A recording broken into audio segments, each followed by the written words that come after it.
뒤에 아기가 누군지 모르겠는데 아멘을 굉장히 씩씩하게 자기 방식으로 하는 것 같습니다. 오늘은 종료주일입니다. 예수님께서 주로 활동하시는 곳이 이스라엘 북쪽 갈릴리였는데 예수님께서 마침내 예루살렘으로 이제 들어가셨습니다. 그때 사람들이 종려나무 가지를 흔들면서 예수님을 환호하고 환영했던 일이 성경에 기록되어 있습니다. 그 날이 부활절 꼭 일주일 전이었기 때문에 이제 그 날을 기념하는 오늘이 이제 종료주일인 것이죠. 마태복음, 마가복음, 누가복음 이 처음 세 복음서를 보면 예수님께서 공생애에 예루살렘을 올라가신 일은 이것이 처음이자 마지막으로 기록되어 있습니다. 다른 말로 하자면 우리가 세 복음서를 볼 때 예수님께서 예루살렘을 지금 방문하신 것은 예수님의 사명을 완수하기 위한 의도적인 마지막 여행이 된 것입니다. 예수님께서는 십자가에 못 박혀 죽으시기 위해서 예루살렘으로 가셨습니다. 예루살렘으로 가는 도중에 예수님은 제자들에게 아주 분명하게 이것에 대해서 예고를 하셨습니다. 내가 예루살렘으로 가면 많은 고난을 받고 죽임을 당하게 될 것이다 말씀을 하셨습니다. 그리고 이제 죽고 난 다음에 3일 뒤에 다시 부활하실 것도 분명히 말씀을 하셨습니다. 이 똑같은 이야기를 제자들에게 3번이나 되풀이해서 말씀을 하셨는데 제자들은 예수님의 말씀을 신중하게 들은 것 같지는 않습니다. 예수님께서 맨 처음에 이야기를 했었을 때 베드로가 그렇게 반응했습니다. 저는 그렇게 하지 마십시오. 그렇게 이야기했다가 예수님께서는 하나님의 일을 생각하지 않고 사람 일만 생각한다고 부진함을 하셨습니다. 두 번째 이 말씀을 하셨을 때는 제자들이 굉장히 근심했다고만 표현이 되어 있습니다. 세 번째 예수님께서 이 말씀을 하셨을 때 제자들의 반응이 전혀 기록이 되어 있지 않습니다. 누가복음을 읽어보면 이 세 번째 예고 다음에 제자들의 반응이 나오는데요. 누가복음 18장 34절에 이렇게 기록이 되어 있습니다. 제자들이 이것을 하나도 깨닫지 못하였으니 그 말씀이 감추었으므로 그들이 그 이르신 바를 알지 못하였더라 이렇게 되어 있습니다. 한마디로 예수님의 예고를 듣긴 했지만 그게 도대체 무슨 의미인지 진정한 뜻을 이해하지 못했다는 말입니다. 예수님께서 왜 꼭 죽으셔야지 되지? 예수님 왜 꼭 죽으러 가셔야지만 될까? 살아난다는 말이 또 무슨 뜻일까? 그 당시에 제자들은 예수님의 이유와 그 의미를 전혀 몰랐다는 말입니다. 제자들이 알든 모르든 상관없이 예수님은 예루살렘을 향해 가셨습니다. 말씀드린 것처럼 십자가에 못 박혀 죽임을 당하기 위해서 예수님은 가셨습니다. 예수님은 자신의 죽음이 모든 인류의 죄의 대가를 지불할 너무나 소중한 것임을 알고 계셨습니다. 예수님은 자신의 죽음이 온 인류를 멸망에서 건지기 위한 멸망당하지 않고 그 반대로 영원한 생명을 얻을 수 있는 그 길인 것을 예수님은 아셨습니다.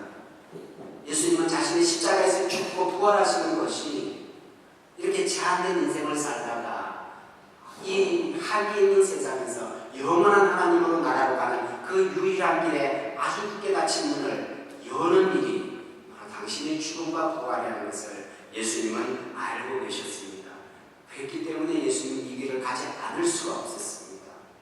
예수님은 바로 이 길을 가기 위해서 이 땅에 오셨습니다.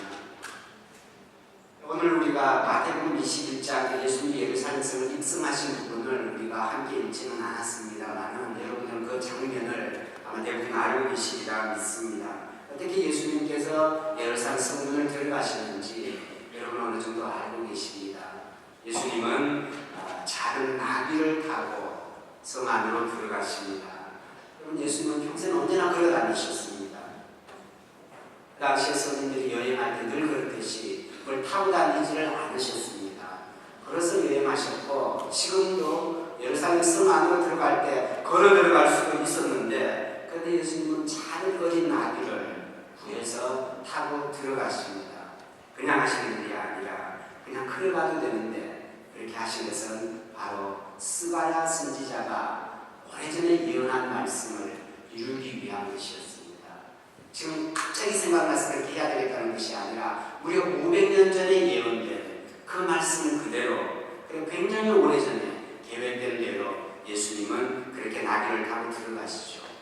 스가랴 선지자가 예언한 말씀이 있습니다. 스가랴 9장 9절 말씀인데요. 시온에 따라 크게 기뻐할지어다. 예루살렘에 따라 즐거이 부를지어다. 보라, 내 왕이 내게 임하시나니 그는 공의로우시며 구원을 베푸시며 겸손하여서 나귀를 타시나니 나귀의 작은 것 곧 나귀의 새끼니라. 이렇게 되어 있습니다. 크게 기뻐하라고, 즐겁게 소리치라고 그렇게 되어 있죠. 적어도 여러분 이 순간만큼은 기뻐할 일이에요. 즐거이 환호할 수가 있습니다. 왜냐하면 누가 오기 때문에요? 왕이 오시기 때문에. 언제 가까이서 왕을 보겠습니까? 혹시 여러분 가운데 공항이나 식당에서 유명한 사람, 축구선수 만난 적이 있는지 모르겠습니다. 흥분됩니다. 길 가다가, 백화점에 가다가 유명한 영화배우 만나면 이게 왜 팬쟁인가 싶어서 정말 신납니다. 사진 찍습니다. 2년 전인가 코스타에 갔는데 그때 축구선수 이훈재 선수가 왔었어요. 와서 간증을 했는데요. 국가대표 골키퍼였는데 그때 간증이 굉장히 은혜로웠습니다. 그래서 제가 다시 시간이 지나고 무슨 간증을 했지 제가 내용이 잘 생각나지 않습니다. 그런데 쉬는 시간에 이훈재 선수랑 같이 사진 찍은 것은 아직도 생각나고 그 사진은 아직도 제게 있습니다. 저희 부부가 이훈재 선수랑 같이 사진 찍는데 다시 보니까 이훈재 선수를 가운데 앉혀놓고 저희들이 양가에 서서 이렇게 사진 찍었더라고요. 우리 아이들 따로 사진을 그렇게 찍었습니다. 운동선수가 뭐길래 이제는 은퇴한 운동선수인데 근데 그게 참 유명한 사람이니까 이렇게 신기했습니다. 이게 왕이 오시니까 왕이 오니 크게 기뻐하고 소리질러 환호하다 하는 이 말씀으로 공감할 수가 있습니다. 여러분이 거기에 있었어도 왕이 왔다면 그렇게 했을 것입니다. 그런데 이게 왕에 대한 설명이 굉장히 신기합니다. 보통 왕과는 다른 모습이죠.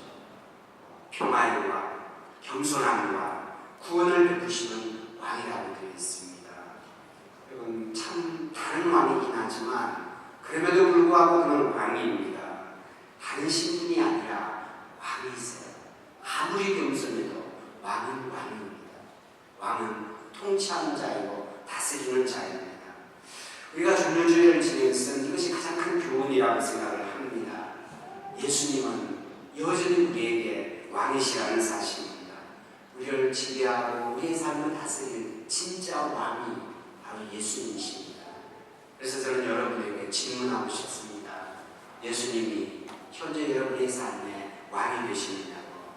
그냥 이론적으로 알아서 그런 것이 아니라 정말로 예수님께서 내 생각을 지배하시고 내 생활을 지배해 가시는 통치자이신 왕이신지, 여러분은 정말 이 예수님, 왕이신 예수님의 명령을 들으면서 살고 있는지, 그 왕의 명령에 순종하기 때문에 너무나 행복한 나 자신을 고백할 수가 있는지, 아니면 다른 존재다, 다른 그 누군가, 다른 그 무엇이 내 삶을 같이 지배하고 결정하는 것은 아닌지 여러분에게 질문하고 싶습니다.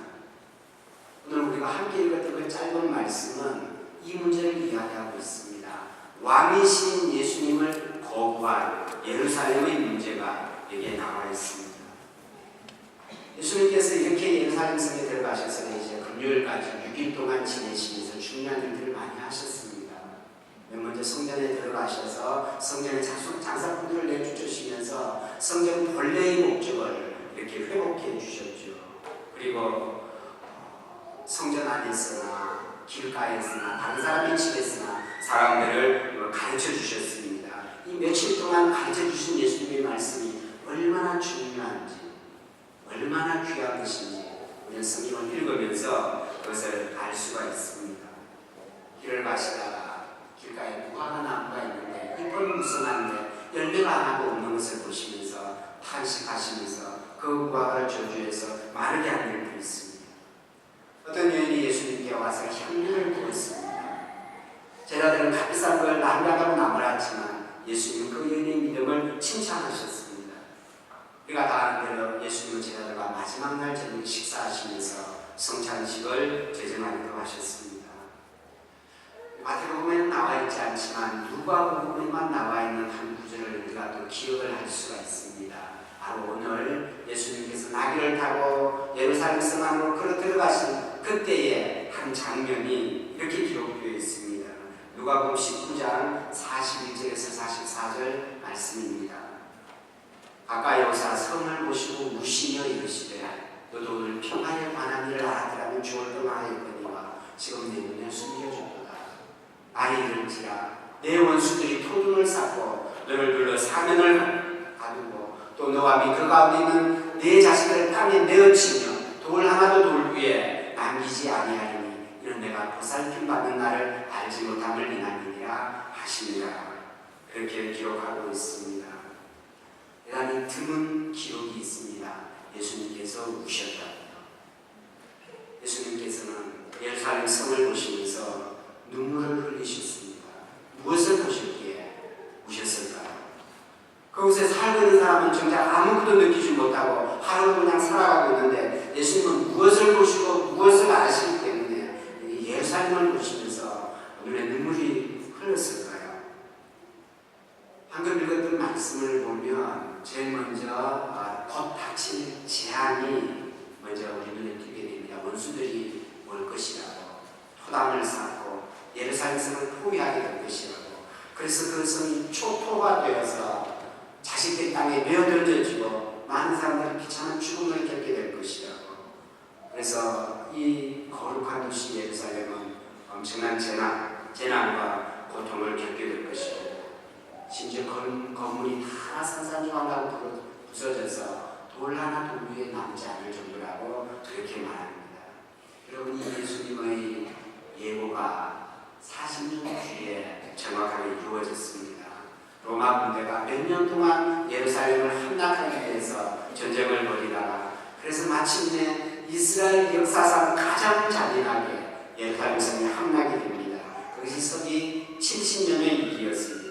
여러분, 이 서기 70년의 대재앙은 이스라엘 역사에 획을 긋는 그런 사건이 되었습니다.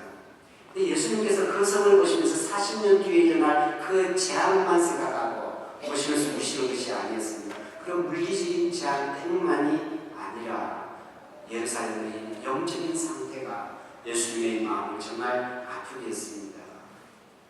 우리가 성경을 통해서 알다시피 예루살렘은 정말 하나님의 많은 축복을 받은 도시였습니다. 수많은 하나님의 역사가 일어났던 현장이었고, 그리고 하나님의 특별한 약속과 관련된 정말 특별한 장소가 예루살렘이었습니다. 물론 타락할 때도 있었습니다. 그의 사명을 만나갈 때도 있었습니다. 그러나 예루살렘은 언제나 하나님께 특별한 장소였습니다. 또 앞으로도 얼마든지 하나님께 영광을 돌릴 수 있는 그런 곳이었습니다. 그런데 이제는 더 이상 그렇지가 않습니다.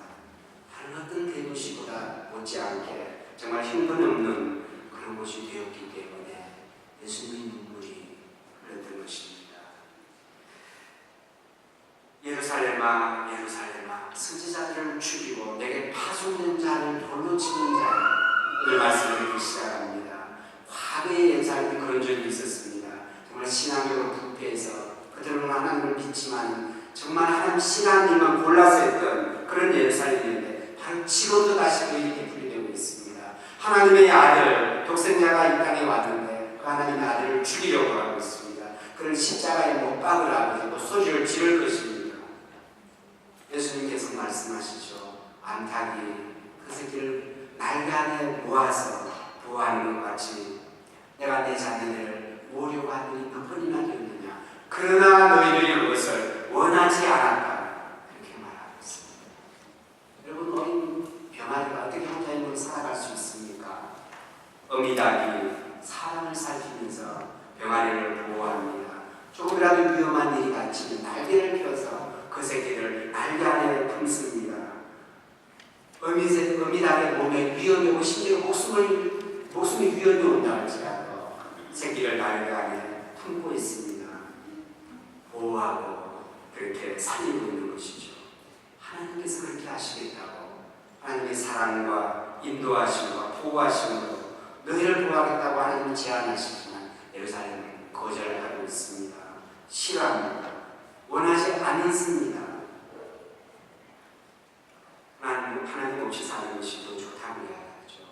하나님 귀찮다고, 하나님이 부끄럽다고 합니다. 하나님 나에게 상관하지 말고, 나에게 관심 가지지 말고 내게서 좀 떨어졌으면 좋겠다고 지금 이야기하고 있습니다.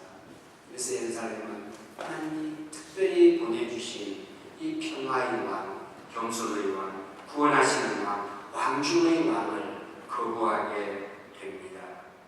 알아보지도 못하고 싫어한다고 합니다. 이것이 바로 예루살렘의 영적인 상태였습니다. 이것이 예수님의 마음을 그대로 아프게 했습니다. 오늘 예수님께서 지금 우리가 살고 있는 이 시대를 보시면서, 이 현실을 보시면서 과연 어떤 느낌을 가지실지, 어떤 반응을 보이실지 우리는 스스로 자문해보게 됩니다. 핵심이 어디 있느냐 하면 우리 마음의 자세인 것입니다.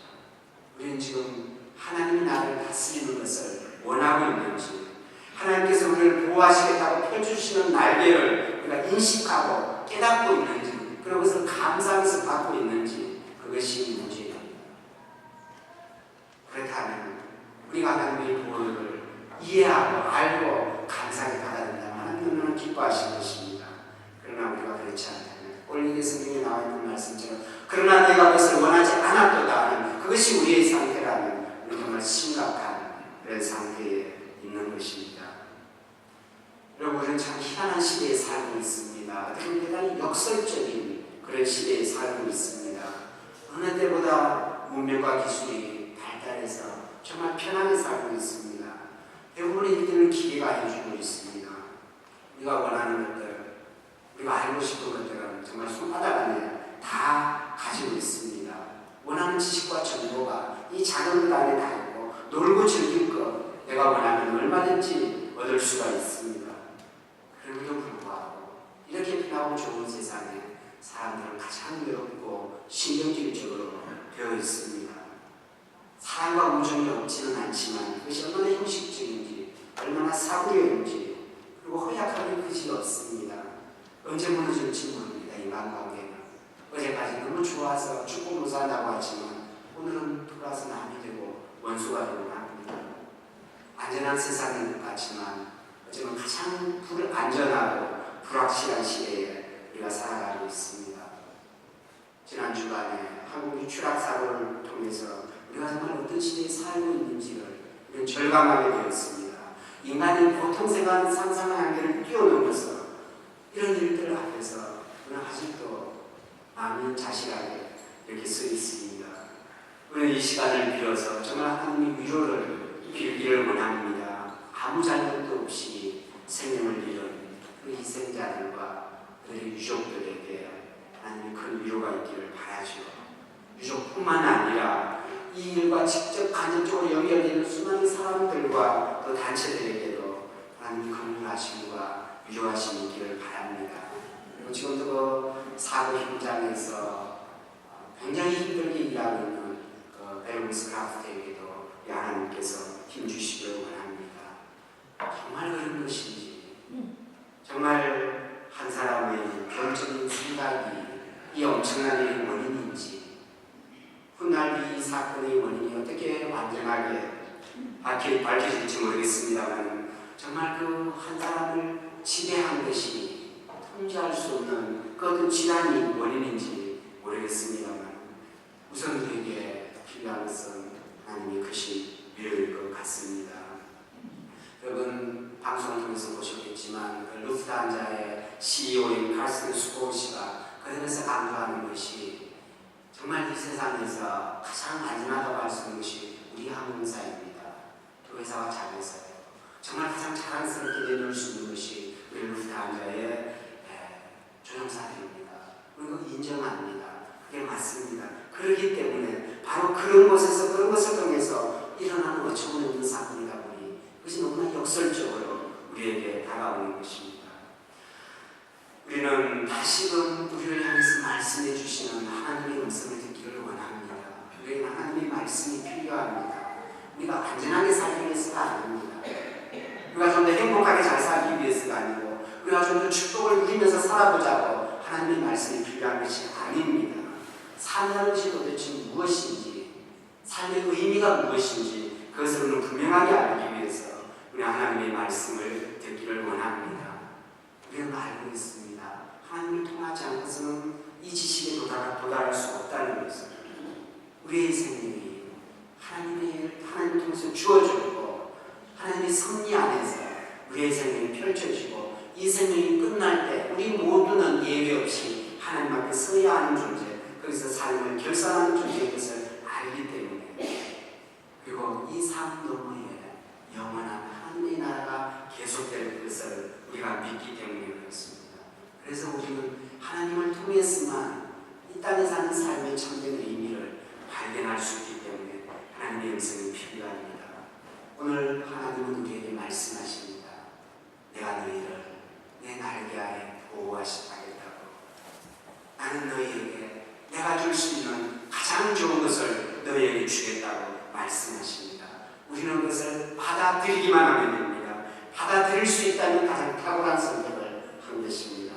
그러나 그것이 필요하지 않다고 거절한다면 우리는 가장 큰 비극을 선택하는 것입니다. 우리가 하나님의 이 놀라운 제안, 내가 너를 사랑한다는 제안, 내가 너에게 은혜를 주시겠다고 하는 이 제안을 우리가 받기만 한다면 우리는 그 다음부터는 차곡차곡 단계별로 인도함을 받을 수가 있습니다. 예수님을 깊이 모실 수가 있습니다. 그리고 예수님께서 이제 우리의 삶을 이렇게 가르쳐 주시고 또 안내해 주시고 다스려 주시는 것을 우리는 이제 얻을 수가 있습니다. 이것이 너무나 중요한 것은 예수님이 다시 오실 때 우리가 바로 이 예수님과의 관계 때문에 우리가 멸망하지 않고 영원한 생을 누릴 수 있기 때문에 주님과의 관계는 절대적으로 중요한 것입니다. 사랑하는 성도 여러분, 이 세상에서 너무 많은 것을 추구하려고 하지 마시기 바랍니다. 가장 중요한 것을 찾으면 됩니다. 바로 우리 주 왕이신 예수님으로부터 이 평화를 얻고 사랑도 배우고 삶의 의미를 배워가면 되는 것입니다. 만약 그렇게만 할 수 있다면 우리는 이 역설적인 어두운 시대에 살면서도 하나님을 기쁘게 할 수가 있고, 그리고 예수님을 훗날 만날 준비를 너무나 잘하면서 살아갈 수가 있을 것입니다. 오늘 다시 한번 이 좋은 주일에 우리 인생을 만나주신 예수님, 우리와 함께 동행하시길 원하시고 우리를 인도하시길 원하시는 예수님이 우리 가운데 계심을 하나님 앞에 감사를 드립니다. 기도하겠습니다.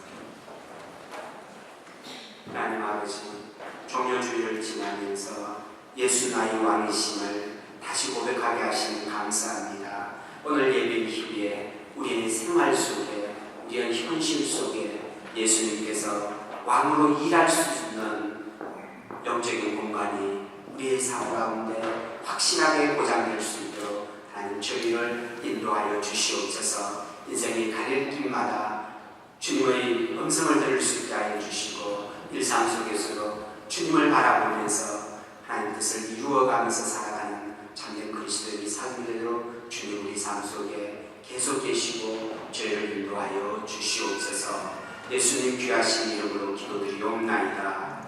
아멘.